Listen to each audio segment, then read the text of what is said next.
감사합니다. 특히 또 소원의 자매의 너무 은혜로운 선교 보고 너무 감사한 것 같아요. 전 너무 감동을 많이 받았습니다. 정말 마지막 때에 소원의 자매가 보고 경험하고 기도하고 응답받은 대로 이 땅에서 북한이 또한 큰 역할을 감당할 거라고 저도 믿습니다. 하나님께서 가장 악한 자를 들어서 가장 귀한 복음 전파의 종으로 사용하였던 것처럼 하나님께서 마지막에 정말 은혜자매 보고처럼 은혜자매 고백처럼 북한 땅을 들어서 하나님의 일을 이루실 줄을 믿습니다. 네, 오늘 저는 인간에 대한 이야기를 하려고 합니다. 오늘과 다음 주에 걸쳐서 저는 인간을 성경은 어떠한 존재라고 말을 하는가, 우리는 어떠한 존재인가에 대해 이야기를 하려고 하는데, 오늘은 하나님께서 만드신 인간은 원래 어떠한 존재였는가에 관한 이야기를 하려고 그러고, 다음 주에는 그러한 인간이 어떻게 하여 타락하게 되었고 어떻게 하여 지금 이런 모습이 되었는가에 대한 이야기를 나눠 보려고 합니다. 물론 겹치는 부분도 여러 가지 있어서 이렇게 물론 오늘은 그 이야기만 하고 다음 주는 저 이야기만 할 수는 없겠지만, 그럼에도 불구하고 비중이 오늘은 원래 하나님께서 맨 처음 인간을 만들었을 때 인간은 어떠한 존재로 만들었을까 라는 이야기를 나누려고 합니다. 이것이 중요한 까닭은 결국에는 예수 그리스도로 말미암아 회복된 우리들이 나아가야 할 모습이 하나님께서 만드신 첫 번째 사람의 모습이기 때문에 우리가 하나님께서 인간을 어떠한 존재로 만드셨는가를 살펴보는 것이 중요합니다. 여러분은 인간이라고 할 때에 어떠한 생각이 떠올릴지 모르겠어요. 좀 사람이다, 사람은 어떠한 존재인가 라고 할 때 여러분들이 갖게 되는 이미지와 느낌은 무엇입니까? 좀 막연할 수 있을 텐데 막연해도 괜찮아요. 어떤 생각이냐면 그냥 인간이다, 사람이다 라는 말을 들었을 때 여러분들은 인간답다 라는 말을 들었을 때 긍정적인 의미로 다가옵니까? 낙관적인 의미로 다가오는가? 아니면 비관적이고 좀 더 나아가 절망적인 의미로 다가오는가를 묻고 싶습니다. 사실 인간이란 말은 정말 묘하지 않습니까? 이 두 가지가 놀랍게 다 적용되는 것 같아요. 무슨 말이냐면 그 사람 참 인간이 되었어, 참 사람답다, 참 사람이 되었어 라고 말을 할 때에 우리가 갖고 있는 느낌이 뭡니까? 참 바르고 성실하고 좋은 사람이다 라는 의미로 우리는 그 사람 참 사람이 되었다, 참 인간이 되었다 라고 이야기하지 않습니까? 그런데 또 반대로 이런 식의 표현도 씁니다. 인간이 뭐 다 그렇지, 뭐 사람이 다 그렇지. 이럴 때 또 역시 똑같은 사람답다는 말을 한 건데 뒤에 말은 어떤 뉘앙스로 우리들에게 다가오죠? 부정적인 뉘앙스, 사람이 참 어쩔 수 없이 그렇게 나쁘고 연약하고 엉망인 존재다라는 이미지로 우리들에게 다가오지 않습니까? 그러니까 우리가 사실은 사람이라는 걸 생각할 때도 두 가지 상반된 의미가 다 우리들 속에 있는 것 같아요. 그런데 한번 이렇게 생각했으면 좋겠어요. 만약에 우리는 다 하나님을 믿는 사람들 아닙니까? 하나님을 믿는다고 앉아있는 우리들이 이러한 생각을 해봤으면 좋겠습니다. 하나님께서 지구의 역사를, 인간의 온 인류의 역사를 온전히, 이 지구를 온전히 인간의 손에만 맡긴다면 지구의 미래가 밝겠습니까? 아니면 어둡겠습니까? 만약에 이 지구를 하나님께서 오직 너희들이 알아서 지지고 볶고 해봐라 라고 하면서 지구에 대한 정권을 인간에게 넘겨준다면 이 지구의 미래는 장밋빛일까요? 아니면 회색빛일까요? 저는 이 질문에 대해서는 좀 긍정적인 답을 내려놓기 힘들 것 같습니다. 왜냐하면 인터넷 뉴스를 봐도 TV만 켜도 우리들이 인간에 대한 소식을 들을 때 희망을 찾고 밝은 빛을 찾고 소망을 찾는 뉴스거리보다는 인간성에 대해 절망하는 뉴스들만 많이 보기 때문이죠. 맨 처음엔 그런 뉴스들을 대할 때 끔찍하고 어떻게 이런 일이 가능할까 싶기도 했지만 이제는 그런 뉴스에조차도 무뎌지는 것 같아요.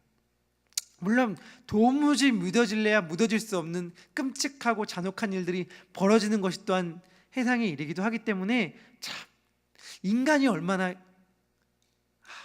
그렇게 어떻게 그럴 수 있을까 싶을 정도의 모습들을 우리는 보면서 인간에 대한 긍정적인 면을 찾기보다 부정적인 면으로 요즘엔 다가오는 게 현실의 모습인 것 같습니다. 그런데 이러한 인간의 모습에 대해서 아까 인도 우리 소내자매 인도도 갔다 왔다고 했는데 인도 선교에 거의 평생을 바친 레슬리 뉴비긴이라는 선교사가 인간의 모습에 대해 4가지의 모순에 대해 얘기했습니다. 인간은 관계성에서 모순을 안고 있는 존재인데 총 4가지 영역에서 모순을 갖고 있다는 거예요. 첫 번째는 뭐냐면 사람은 자연 세계와 모순을 갖고 있다라고 이야기를 합니다. 사람은 자연의 일부죠. 그리고 자연에 의지하고 살아갑니다.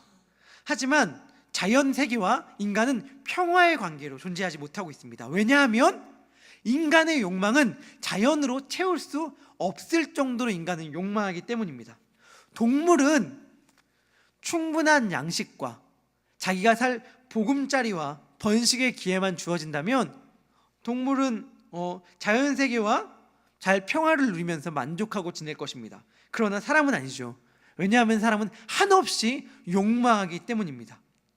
그 욕망 때문에 고통에 시달리고 욕망의 본질도 모른 채 자연적인 것을 계속 끊임없이 더 추구하다가 결국 망가지고 옵니다. 왜 그럴까요? 이것을 이렇게 표현을 하는데 흔히 인간에게서 하나님이 빠져나간 자리를 다른 어떠한 것으로 채우려고 하기 때문에 그렇습니다. 하나님이 원래 계셔야 하는데 그것이 하나님 대신에 다른 것으로 채우려고 하니까 하나님 무한하신데 무한하신 하나님이 빠져나간 자리를 유한한 것으로 채우려 하니 도저히 만족이 안 되고 그러니 계속 공허감만 더 찾아온다는 것이죠. 사람이 자신을 자연적인 것으로 채우려고 할 때에 그는 스스로를 망가뜨리게 됩니다. 그래서 사람은 자연세계와 모순의 관계에 빠져 있습니다. 또 어떻습니까? 사람은 동료 사람들과 모순 관계에 있지 않습니까? 이게 설명이 필요할까요? 사람과 사람 사이에 끊임없이 대립이 있고 경쟁이 있고 불화가 있다는 건 사실 우리가 설명할 필요가 없죠, 여러분들. 우리가 혹시 여러분들 가운데에 TV 시청을 좀 하시는 분들 언프리스 랩스타 보십니까? 언프리스 랩스타 보면 어떤 관계가 있냐면 경쟁하잖아요. 끊임없이 서로를 모르는 분들이 태반인가요? 서로가 서로를 이렇게 경쟁 구도로 딱 접어든 경쟁 구도를 형성하는데 이게 매우 사람에게 관심을 끌고 사람의 이목을 집중시킨다는 거죠. 왜냐하면 사람은 기본적으로 경쟁 관계로 서로를 인식하기 때문입니다.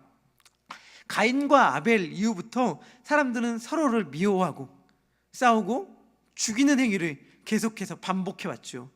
어디로 눈을 돌리든지 우리가 인간 세계에 어디로 눈을 돌리든지 우리는 싸움을 발견하게 됩니다. 싸움이 없는 땅이 있겠습니까? 인간끼리 다투지 않고 경쟁하지 않고 그런 곳이 존재하겠습니까? 그런데 정말 신기한 게 뭐냐면 우리는 너무 잘 알고 있다는 거예요. 협력하지 않으면 망한다. 우리는 서로 사랑해야 한다. 우리가 최고의 선은 인간끼리 할 수 있는 최고의 선은 사랑이다 라는 걸 알면서도 싸워요.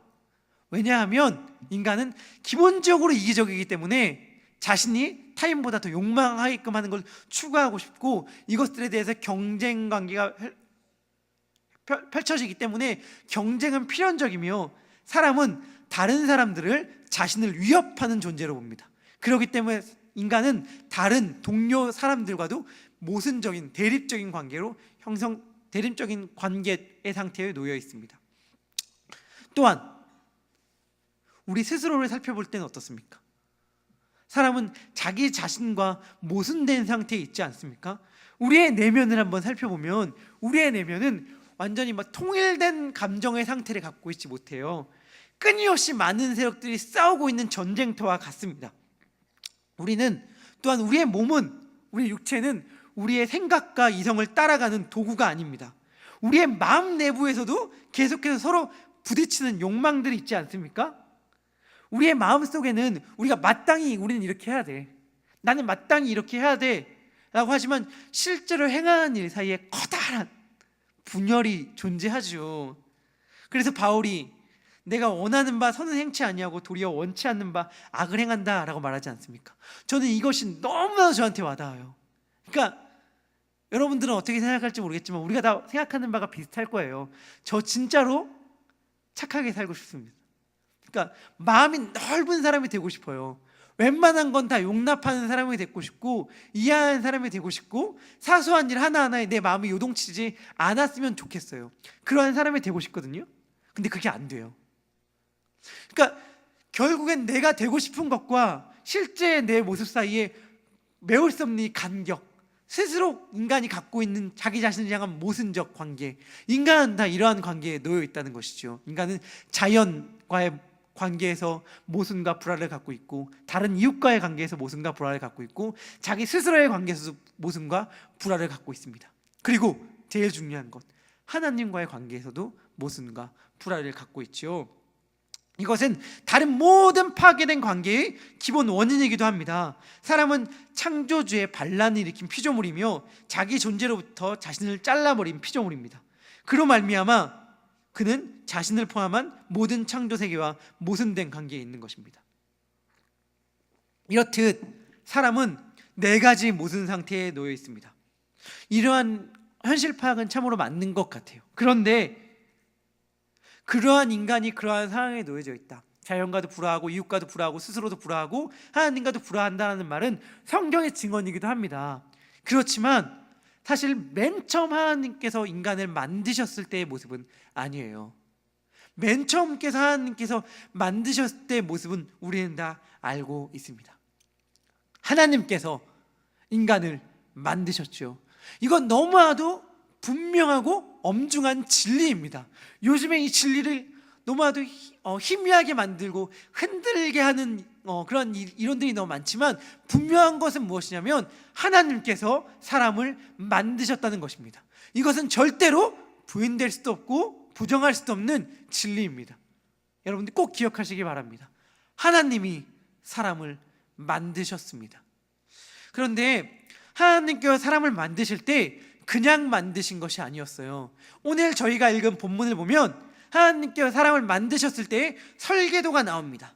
인간의 설계도를 하나님께서 만드시고 그 설계도에 따라서 인간을 만드셨는데, 성경이 말하는 인간의 설계도는 무엇입니까? 창세기 1장 26절에 나오는데, 성경이 말하는 인간의 설계도는 하나님의 형상이라는 것입니다.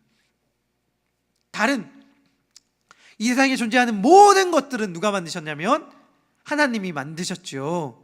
다른 모든 것들도 하나님이 만드셨습니다. 하나님이 인간을 만드신 것처럼 하나님이 다른 모든 것들을 만드셨지만, 다른 모든 피조물들과 인간과 구별되는 특징은 무엇이냐면 인간은 하나님의 형상으로 만드셨다는 것입니다.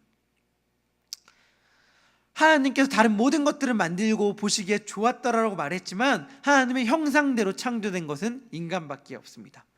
성경은 아담만, 다시 말하면 남자만 하나님의 형상으로 창조되었다라고 이야기하지 않습니다.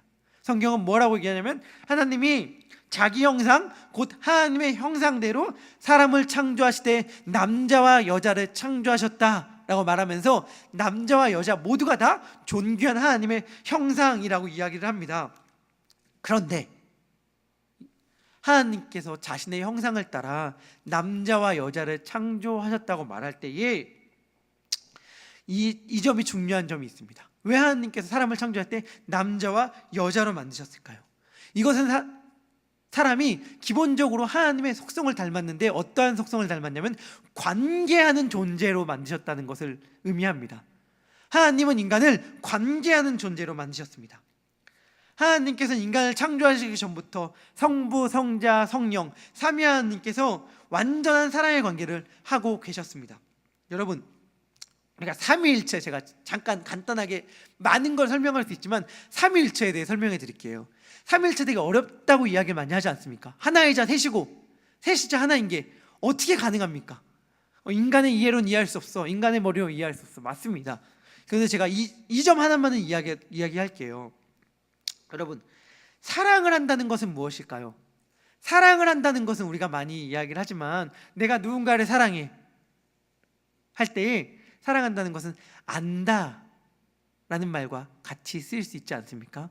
박 목사님께서 지난주 설교 가운데 안다라는 말이 남녀간의 깊은 사랑의 단어를 성경에서 사용한다고 이야기를 하셨는데, 사랑하는 건 아는 거 아닙니까? 말하지 않아도 그 사람의 마음을 헤아려 아는 게 사랑 아닙니까? 그리고 또 어떤 게 사랑이죠? 그 사람의 아픔이 나의 아픔이 되는 것. 그 사람이 아픈 게 내가 더 아파. 그게 사랑 아닌가요? 그런데 하나님께서 삼위일체 하나님께서 완전하게 사랑을 하신다라고 라고 했다는 의미가 바로 이런 거예요. 하나님께서 셋인데 하나인다는 말의 의미 가운데 하나가 뭐냐면, 하나님께서 정말 세 분의 하나님께서 완전하게 사랑하신다. 이해하세요? 완전하게 사랑하신다.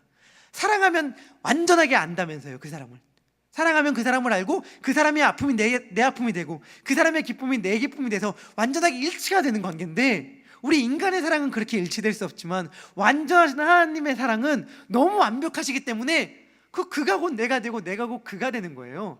그렇기 때문에 세 분의 하나님이 완전한 사랑을 한다는 의미에서 삼위일체를 이해하신다면 좀 더 우리가 하나님에 대한 깊은 이해를 할 수 있을 것 같습니다.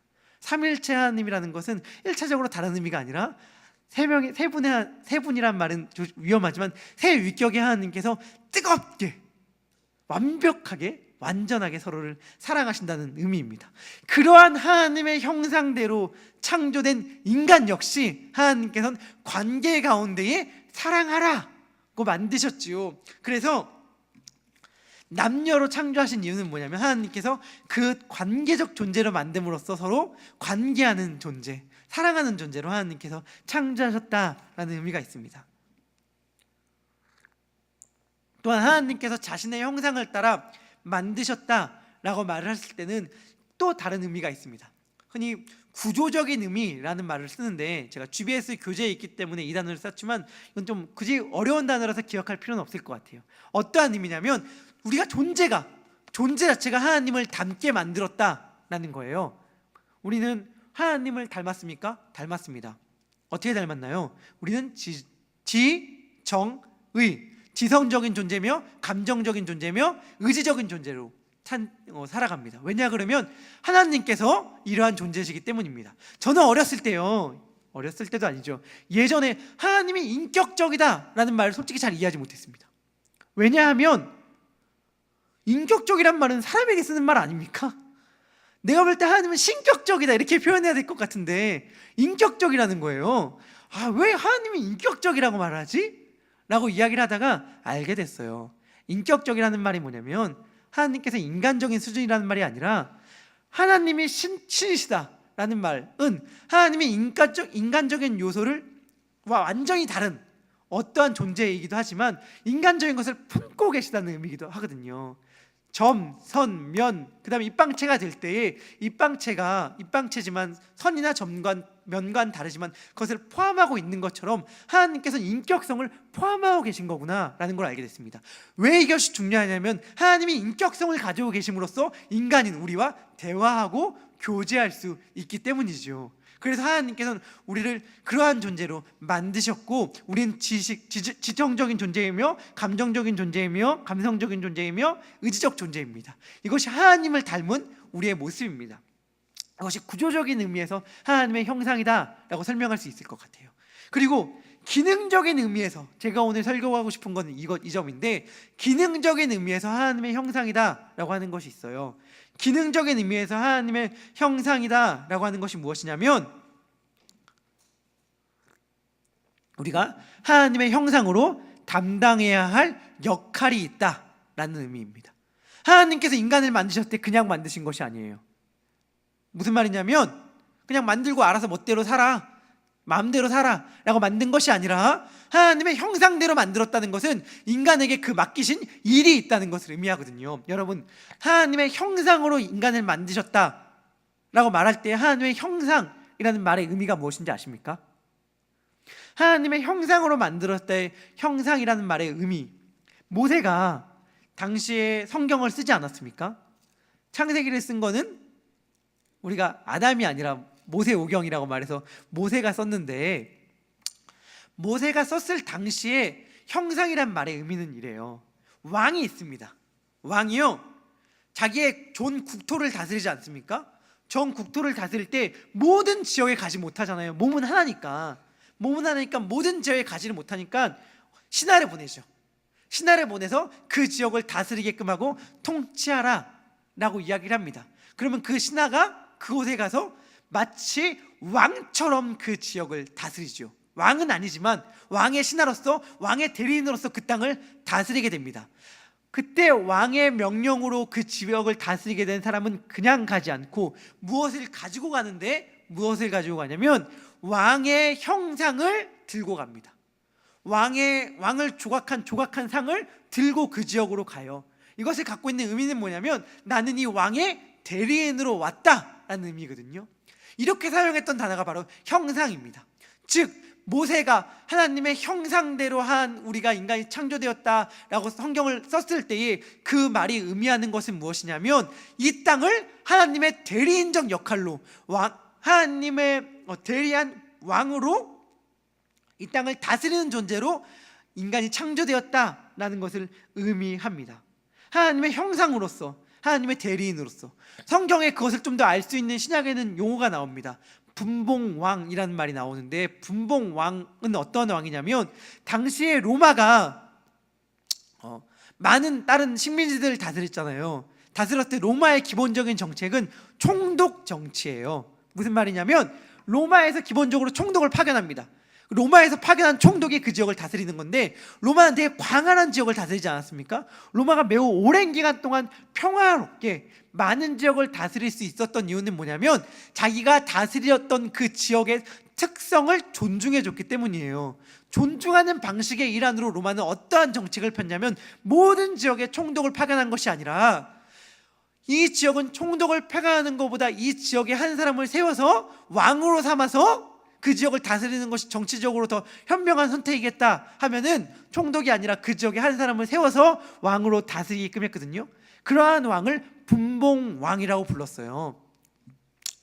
그래서 성경에 나오는 분봉왕은 진짜로 막 어떠한 절대적인 권력을 가진 왕이 아니라 로마의 명령 아래에 있는 어찌 보면 영주입니다. 본권 영주 같은 영주의 개념인데, 사실 처음에 창조되었던 인간은 이러한 분봉왕의 개념으로 하나님께서 에덴에 두신 거예요. 에덴을 다스려라 라고 하면서 말이죠. 그렇기 때문에 아담에게는 해야 할 일이 있었습니다. 하나님의 분봉왕으로서 말이죠. 창세기를 보면 하나님께서 아담이 혼자 사는 것을 좋지 않아서 돕는 배필을 지으리라 하신 다음에 아담에게 맡기신 일이 있죠. 무슨 일입니까? 동물의 이름을 부르는 일을, 붙이는 일을 맡기셨어요. 여호와 하나님이 흙으로 각종 짐승을 지으신 다음에 아담이 무엇이나 부르나 보시려고 그것들을 그에게로 이끌어 가시니, 성경은 뭐라고 얘기하죠? 아담이 각 생물을 부르는 것이 곧 그 이름이 되었더라. 이것은 어떤 걸 나타낼까요? 이것은 정확하게 하나님의 창조 행위를 모방하는 모습을 나타내지 않습니까? 하나님께서 천지를 창조하실 때 그 부르는 것이 이름이 됐잖아요. 그러니까 지금 아담은 하나님이 하는 일을 대리해서 자그마하게 하고 있는 것입니다. 왜냐하면 하나님의 대리인이기 때문이죠. 하나님께서 아담을 그렇게 삼으셨습니다. 하나님께서 아담을 창조하신 다음에 또한 아담에게 맡기신 일이 있어요. 하나님께서 아담에게 맡기신 일을 성경이 무엇이라고 이야기하냐면 창세기 2장 15절에서 이렇게 이야기를 합니다. 여호와 하나님이 그 사람을 이끌어 에덴 동산에 두어 그것을 경작하며 지키게 하시고. 하나님은 에덴에서 아담에게 명령을 주셨어요. 에덴에서 에덴에서 아담이 일을 했을까요? 안 했을까요? 종종 하는 질문이죠. 에덴에서 아담이 일을 했을까? 안 했을까? 성경에서 아담은 에덴에서 일을 했습니다. 하나님께서 지금 이렇게 얘기하잖아요. 경작하며 지키게 하는 일을 아담이 했지요. 그런데 이때의 노동은 지금의 노동과 다를 것 같아요. 아담이 타락한 이후에 하나님은 아담에게 노동의 형벌을 내리시는데, 그때의 노동의 형벌은 조건이 닮고 있어요. 그 조건 중에 하나가 뭐냐면 땀을 흘린다라는 거거든요. 땀 흘린다는 게 단순히 일하니까 땀난다 이런 의미일 수도 있겠지만 고통과 수고가 동반된다라는 의미가 있는 거예요. 근데 하나님께서 에덴에서 처음 아담에게 일을 맡기셨을 때 아마 이 일은 고통과 수고가 동반되는 일은 아니었을 겁니다. 이 일은 매우 기쁘고 즐겁게 감당하는 일이었겠죠. 아담은 하나님의 명령을 따라서 에덴을 경작하며 지켜야 했습니다. 근데 여기서 경작하며 지키다라는 말이 중요합니다. 왜 중요하냐면 하나님께서 아담에게 이 맡기신 이 일을 나중에 하나님께서 어떠한 부류의 사람들에게 동일한 표현을 써가면서 맡기기 때문입니다. 아담에게 했던 이 표현, 경작하며 지키게 하라 라는 이 표현이 어떠한 부류의 사람들에게 동일하게 사용이 되는데, 그 사람들은 누구냐면 바로 제사장들이었어요. 제사장에서, 성소에서 하나님께서 일을 맡기셨을 때 쓰였던 단어가 바로 이 동일한 단어입니다. 심우하며 지키게 하라 라는 단어로 민수기에서 3번 정도 반복되어 사용이 되는데, 이 단어가 제사장에게 쓰였다는 것은 무엇이냐면 아담이 에덴에서 했어야 했을 역할, 하나님의 형상으로 담당했어야 했을 역할이 바로 제사장적 임무였다는 것을 보여주는 것입니다. 그러니까 지금 아담은 하나님의 형상으로서 해야 할 일들이 하나씩 우리에게 알려지고 있는데, 처음 뭐냐면 왕의 대리인으로서 에덴을 다스리는 왕의 역할을 했어야 됐고, 또 하나는 제사장의 역할이 뭡니까? 거룩하게 하는 일 아닙니까? 거룩하게 한다는 것은 무엇이냐면 죄로부터의 오염에서 막는 역할을 한다는 거예요. 제가 예전에 그 레위기서에서 이 땅을 거룩하게 하라는 주제로 설교한 적이 있는데 기억나시나요? 근데 그때 제가 말했던 게 중에 핵심이 뭐냐면 제사장의 역할은 이 땅을 거룩하게 하는 거라고 했어요. 거룩하게 하는 것은 오염된 곳을 거룩하게 회복시킬 뿐만 아니라 죄의 침투로부터 막는 역할도 한다는 것입니다. 에덴은 당시에 죄가 없었던 곳이잖아요. 그럼에도 불구하고 아담에게 하나님께서 이러한 역할을 맡기신 것은 죄의 침투로부터 에덴을 보호하라 라는 의미였겠죠. 아담은 제사장적 임무를 감당해야만 했습니다. 그것이 아담이 하나님의 형상으로 창조되었다라는 말의 의미입니다. 왕, 제사장적 임무.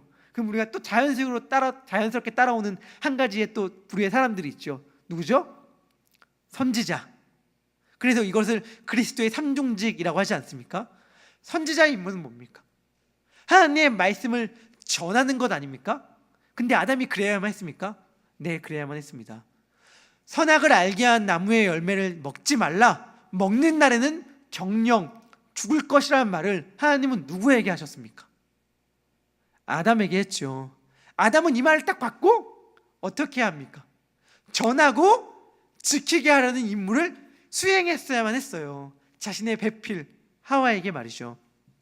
즉 아담이 하나님의 형상으로 창조되었다는 것은 무엇을 의미하냐면 왕의, 제사장의, 선지자의 임무를 담당하는 자로 창조되었다는 것을 의미하는 거예요. 즉 우리가 만약에 예수 그리스도로 말미암아 온전히 하나님의 형상으로 회복된다면 우리가 감당해야 될 역할도 이 3가지라는 것이죠. 왕의 역할, 제사장의 역할, 선지자의 역할 말입니다. 그리고 이것에 대한 놀라운 모범의 본을 예수 그리스도께서 보여주셨습니다.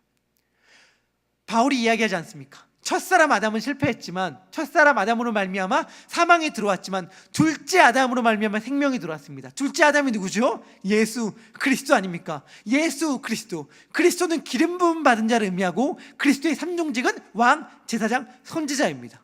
예수 그리스도께서 이 3가지의 역할을 온전히 완벽하게 회복시킴으로써 우리가 하나님의 형상을 회복할 수 있게 되지 않았습니까? 이 역할, 이제 이 이야기는 차차 들릴 텐데, 중요한 것은 무엇이냐면 하나님께서 아담을 창조하셨을 때 이 창조의 목적이 하나님의 형상으로 창조했다는 것의 의미가 이 3가지 역할을 담당해라 라는 의미로 창조했다는 것이죠. 그리고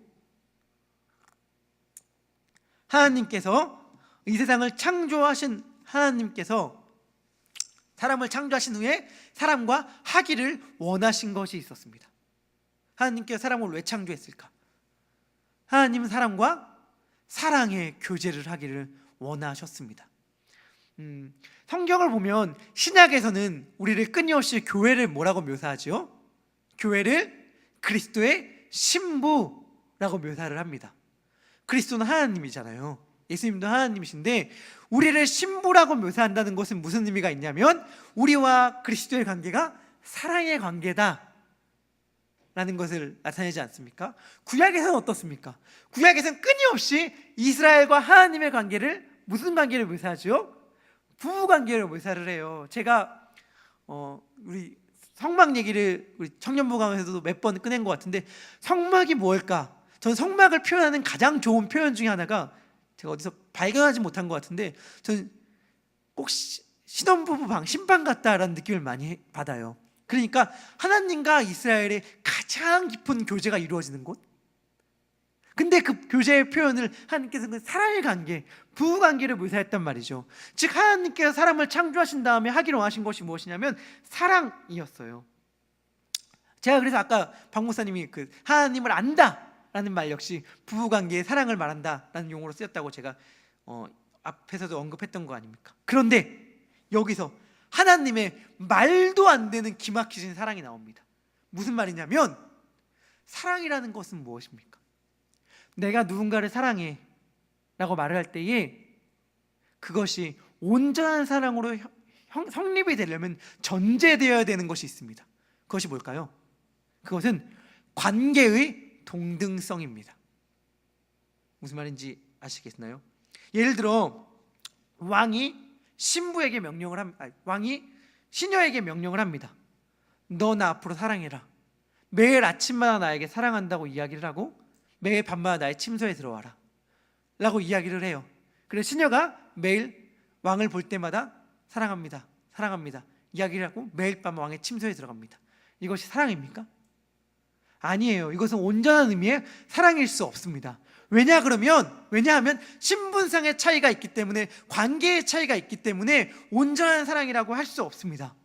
그런데 만약에 이렇게 하는 거예요. 왕이 시녀를 너무너무 사랑해. 이거 그 강화도에 있는 혹시 이야기, 강화도령 이야기 아셔요? 왕자가 일반 평민인가요? 서민을 사랑해서 자기가 평민인가 서민인가가 된 이야기가 있어요. 그러니까 이 진짜 사랑은 한 왕이 이런 거예요. 이야기. 왕이 시녀를 사랑해요. 그래서 어떻게 되는 거죠? 왕을 포기하는 거죠. 자기의 왕의 자리를 포기하고 시녀의 자리로 내려옵니다. 그래서 시녀와 똑같은 자리에서 사랑을 나눠요. 이것이 진짜 사랑 아닙니까? 그리고 이것이 성경이 말하는 사랑이었어요. 예수 그리스도께서, 하나님께서 자신을 비워 낮춰서 인간과 사랑을 하는 이야기가 바로 성경의 이야기잖아요. 이 이야기는 뭐냐면 진짜 사랑이 되려면 관계의 동등성이 되어야 한다는 거거든요. 하나님께서 인간을 창조하실 때 이 놀라운 모험을 강령하셨는데 이것은 무엇이냐면 피조물의 인간과 내가 동등한 위치에서 사랑을 나누고 싶다라는 거였어요. 또 하나, 관계의 동등성뿐만 아니라 질적으로도 유사해야만 합니다. 로봇과 사람이, 짐승과 사람이, 사람과 사람이 사랑하는 것처럼 교감할 수 있습니까? 그럴 수 없죠. 만약에 로봇을 만들어서 나에게 사랑을 고백하게끔 하고 사랑의 언어를 집어넣어서 로봇가 프로그래머된 언어로 나에게 사랑을 고백한다면 이것이 사랑이겠습니까? 사랑일 수 없죠. 왜 아담은 죄를 짓게끔 하나님 만드셨을까? 그러니까 여기 있는 것 같아요. 하나님께서 아담을 만드셨을 때 죄를 안 짓게 만들고 하나님의 명령에 무조건적으로 순종할 수밖에 없게 만들었다면 아담의 순종은 순종이 아니죠. 무슨 말인지 아시죠? 만약에 하나님께서 아담을 창조하실 때 짐승의 본능처럼 자연스럽게 그렇게 반응하게끔 하도록 아담을 만드셨다면, 나를 무조건 사랑할 수밖에 없는 존재로 아담을 만드셨다면 아담의 사랑은 진정한 의미에서의 사랑이 아니었을 거예요. 하지만 하나님께서는 그렇게 아담을 만들지 않았습니다. 하나님께서 하나님을 사랑할 수도 있고 사랑하지 않을 수도 있는 존재로 만드셨어요. 그런데 하나님께서는 그러한 마음으로 아담을 만든 다음에 만들었을 때 하나님의 마음은 뭐죠? 아담이 자신을 사랑하기를 원하시는 마음이었죠. 하나님은 아담을 만드실 때에 아담이 자기를 사랑을 선택할 수도 있고 자기를 사랑하지 않을 수도 있게 만드셨지만 하나님의 마음은 아담이 스스로 자기를 사랑하는 마음을 키워서 하나님께 나아오길 원했을 것입니다. 그런데 아담이 그것을 저버렸죠. 제가 아까 삼위일체를 사랑의 관계로 설명해 드렸습니다. 선악을 알게 하는 나무도 마찬가지예요. 물론 하나님과 피조물, 창조주와 피조물의 주권에 관련된 영역으로 해석할 수도 있지만 다른 측면에서 보면 사랑의 약속으로 볼 수도 있는 거거든요. 사랑하는 사람들끼리 신뢰가 얼마나 중요합니까? 어떻게 보면 선악을 알게 한 나무는요, 사랑하는 관계끼리의 신뢰고 약속이었어요. 너 나 사랑하면 이거 먹지 마 거든요. 근데 사랑의 관계에서 아시죠? 제일 치명적인 게 뭐죠? 신뢰가 깨지는 거 아닙니까? 신뢰가 깨지는 것. 아담이 하나님을 믿지 않았어요. 하나님의 말을 거짓말로 받아들였습니다. 그래서 신뢰가 깨졌고 하나님과 아담의 관계가 깨졌지요. 그런데 깨진다는 것은 무엇을 의미하냐면, 제가 말했듯이 아예 가능성을 없애버린 것이 아니라 하나님을 너무너무 사랑해서 하나님의 말씀을 너무 사랑하고 하나님을 너무 믿기 때문에 그것을 안 먹는 모습을 하나님은 기대하신 거겠죠. 이것이 바로 사랑 아닙니까? 인간의 위대함이 여기 있는 것 같아요. 왜 인간의 위대함과 악이 함께 공존하는가? 제가 아까 말했죠. 인간을 딱 떠올렸을 때 그래, 인간이 희망이지 라는 생각과 동시에 인간은 진짜 짐승과도 비교할 수 없을 정도로 끔찍하게 악한 이 두 가지가 어떻게 공존할 수 있는가가 바로 여기 담겨 있는 것 같은데, 무슨 말이냐면, 왜 사람만큼 위대하고 영광스러운 존재가 없으면서 피조물 가운데에 사람만큼 추하고 더러운 존재가 없을까? 하나님께서 사람을 그렇게 지으셨기 때문입니다. 무슨 의미냐면, 금붕어를 생각해 보세요. 금붕어는요, 아무리 착한 금붕어나 악한 금붕어나 거기 아니겠습니까? 뭐 착한 금붕어랑 악한 금붕어랑 뭐 차이가 있어봤자 얼마나 심하겠어요.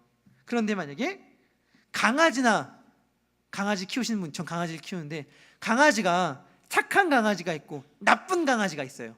막 사람들에게 주인의 말을 잘 듣고 모든 사람들의 말을 잘 듣고 애교 잘 피는 강아지가 있고, 누구나 막 물어버리는 강아지가 있다고 치면은 착한 강아지와 악한 강아지의 차이는 금붕어보다는 크겠죠. 인간의 경우를 생각해 보세요. 인간은 그럼 얼마나 크겠어요? 하나님께서 자신의 사랑의 파트너로 만들 정도로 위대한 존재로 만드셨어요. 이 위대한 존재는 동시에 그만큼 악해질 수 있는 거죠. 인간이, 그러니까 동시에 이건 두 가지 사실을 같이 말하는 거예요. 인간이 그만큼 악하다는 것은 동시에 의미하는 바는 뭐냐면, 인간이 또 반대로 그만큼 영광스럽고 선할 수도 있는 존재다. 그리스도로 말미암아 온전히 회복된다면 이라는 전제도 담고 있는 것입니다. 그런데 제가 다음 주에 얘기할 타락의 관계는 건너뛰고, 우리가 죄로 말미암아 깨졌던 우리 인간이 예수 그리스도의 보혈로 말미암아 회복되었다는 고백을 하면서 이 자리에 나와 있지 않습니까? 예수님이 우리들의 죄를 다 씻어주셨고, 그러므로 말미암아 우리가 하나님을 믿고 우리 안에 있는 일그러지는 하나님의 형상을 회복시켜 주기를 원한다는 마음으로 우리가 이 자리에 나와 있습니다. 우리가 하나님의 형상을 예수님이 하나님의 형상을 회복시켜 주셨다고 말을 했을 때에, 이 말은 우리들에게 정말로 크고 무거운 의미로 와닿아야 하는데, 그 이유는 무엇이냐면, 이것이 그냥 거저된 것이 아니기 때문입니다. 요한사도는 이야기합니다. 보라, 아버지께서 어떠한 사랑을 우리에게 베푸사 하나님의 자녀가 되게 하셨는가. 우리가 그러하도다. 그러므로 세상이 우리를 알지 못하면 그를 알지 못함이라. 사랑하는 자들아, 뭐 장래에 우리가 어떻게 될 것을 아직 나타나지 아니하였으나 라고 이야기하면서 요한이 이야기할 때 핵심은 뭐냐면, 우리가 하나님의 자녀가 된 까닭은 아버지 하나님의 말로 할 수 없는 놀라운 사랑이기 때문인데, 그 말할 수 없는 놀라운 사랑이 뭐냐면, 온전한 하나님의 형상이신 예수 그리스도께서 우리를 위하여 죽으셨다는 것이죠. 하나님이 인간이 되셨습니다. 하나님이 영광 가운데 있는 하나님이 자기를 비워 종의 형체를 가져 사람들과 같이 되셨고 죽기까지 복종하셨습니다. 왜요? 사랑하셔서. 왜요? 인간을 사랑의 관계로, 내 사랑의 파트너로 만드셨기 때문입니다. 그렇기 때문에 우리는 이 하나님의 사랑을 입은 자로 살아가야 합니다. 우리가 하나님의 사랑으로 말미암아 회복됐다면 이 모든 관계는 삼중직의 회복으로 나타나야 되죠. 왕이며 제사장이며 선지자의 역할을 우리가 담당해야 되는 자로 우리가 회복되어야 되지 않겠습니까? 첫 사람 아담의 모습이 그러하였으니까요. 우리가 하나님의 창조의 목적을 이룬다면. 그런데 왕은 왕인데 성경이 말하는 왕은 무엇입니까? 예수 그리스도가 왕이었습니다. 어떤 왕이었죠? 섬기는 왕이었습니다. 우리는 예수 그리스도처럼 섬기는 왕이 되어야 합니다. 제사장은 제사장인데 예수님은 어떠한 제사장이셨습니까? 자기 자신을 제물로 바치는 제사장이었습니다. 선지자였죠. 예수님은 선지자는 하나님의 말씀을 전하는 자인데 예수 그리스도는 말씀 그 자체이지 않았습니까? 우리도 마찬가지로 예수님처럼 왕이며 제사장이며 선지자의 역할을 감당해야 합니다. 어떻게 해요? 네 가지의 영역 가운데에서 자연과의 영역, 이웃과의 영역, 나 자신과의 영역, 하나님과의 영역 가운데서 이러한 세 가지의 역할을 감당해야 합니다. 왜냐하면 하나님께서 그것이 인간을 창조한 목적이기 때문입니다. 마지막으로 제가 하나의 이야기를 하려고 하는데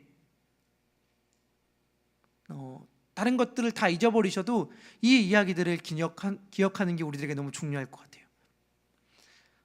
무엇이냐면 하나님의 형상으로 우리가 지음받았다라는 의미가 담고 있는 매우 중요한 의미가 있는데 그것이 뭘까요? 그것은 뭐냐면 옆에 있는 다른 지체도 하나님의 형상으로 만드셨다는 것입니다. 우리 옆에 있는 한번 지체들을 보세요. 어떻게 보이세요? 좀 길지만 제가 제일 좋아하는 C.S. 루이스의 글을 인용하도록 하겠습니다. C.S. 루이스가 우리가 이웃들을 어떻게 대하여야 하는가라고 이야기를 하면서 이렇게 얘기를 합니다. 신이나 여신이 될 수 있는 사람들과 어울려 산다는 것은 보통 일이 아닙니다. 우리가 만나는 더없이 우둔하고 지루한 사람이라도 떠오르는 사람 있습니까? 더없이 우둔하고 지루한 사람이라도 언젠가는 둘 중에 하나가 될 것입니다. 미래의 그 모습을 우리가 볼 수 있다면 당장이라도 무릎을 꿇고 경배하고 싶어질 존재가 되거나 지금으로선 악몽에서나 만날 만한 소름 끼치고 타락한 존재가 되거나 이 사실을 꼭 기억하고 살아야 합니다. 하루 종일 우리는 서로가 둘 중 한 목적지 쪽으로 다가가도록 어느 정도 돕고 있습니다. 우리가 이 두 가지 엄청난 가능성을 염두에 두고 모든 사람을 대해야 합니다. 서로에게 합당한 경외심과 신중함을 갖고 모든 우정, 사랑, 놀이, 정치 행위에 임해야만 합니다. 평범한 사람은 없습니다. 우리가 대화를 나누는 이들은 그저 죽어서 사라질 존재가 아닙니다. 국가, 문화, 예술, 문명과 같은 것들은 언젠가는 사라질 것이며 그것들의 수명은 우리의 개개인에 비하면 모기의 수명과 다를 바가 없습니다. 그러나 우리가 농담을 주고받고 같이 일하고 결혼하고 무시하고 이용해 먹는 사람들은 불멸의 존재입니다. 불멸의 소름 끼치는 존재가 되거나 영원한 광채가 될 이들입니다. 그러한 시선을 가지고 옆에 사람을 대해야 한다는 거예요. 이러한 시선을 갖고 옆에 사람을 대한 사람도 있죠. 예수님이요. 예수님이 우리를 보고 뭐라고 말씀하셨는지 아세요? 너희는 다 신들이며 지존자의 아들이라고 얘기했어요. 놀랍죠? 우리를 보고 뭐라고 말씀하셨다고요? 신들이며 지존자의 아들이다. 근데 이 표현도 그럼 우리 신이야? 이렇게 받아들이기보다 제가 늘 말했듯이 사랑의 관계예요. 하나님과 사랑할 수 있는 관계는 동등성을 전제로 했다고 했잖아요. 예수님께서 우리를 신들이라고 딱 칭해줬다는 건 뭐냐면 내가 너와 사랑하기로 결심한 너희는 그러한 존재야 라고 이야기했다는 거예요. 옆에 있는 모든 사람들이 그만큼 영광스러운 존재라는 것입니다. 그것들 옆에 있는 모든 사람들의 최종적인 형태를 보고 최종적인 모습을 전제로 하고 우리는 대해야 합니다. 설교가 이제 끝나갈수록 전 두렵고 떨리기 시작합니다. 왜일까요? 제가 노래할 시간이 다가왔기 때문인데 주님 이거 맞춰야 되나 말아야 되나 무섭네요. 주님 어떡합니까? 하여튼 이 모든 것들을 한마디로 요약을 한다면 저는 사랑이다 라고 요약할 수 있을 것 같아요. 하나님의 형상으로 창조되었다는 것은 무엇을 의미합니까? 하나님은 뭐죠? 사랑이시라. 삼위 하나님의 온전한 사랑의 관계의 모습을 본받아 하나님의 형상으로 창조된 우리는 사랑하도록 지어진 존재입니다. 그래서 예수님이 모든 율법과 선지자들의 강령을 크게 두 가지로 요약할 수 있는데 하나님 사랑과 이웃 사랑, 어떻게 해요? 목숨과 마음과 힘과 뜻을 다하여 죽도록 사랑해라 라고 말씀하신 것이죠. 그렇기 때문에 온전한 하나님의 형상이셨던 예수 그리스도의 사랑의 모습을 본받아 하나님의 형상으로 회복된 우리 역시 사랑의 사람이 되어야 합니다. 우리 서로 사랑합시다. 예수님은 말씀하셨습니다. 서로 사랑하라고. 그것이 내 제자의 모습이라고. 우리가 서로 사랑하면 세상 모든 사람들이 너희가 내 제자인 줄을 알게 될 거라고 말이죠. 우리가 만약 회복된 하나님의 형상으로 살아가는 존재라면 우리는 사랑하는 존재입니다. 우리 서로 사랑합시다. 사랑합니다. 기도하겠습니다.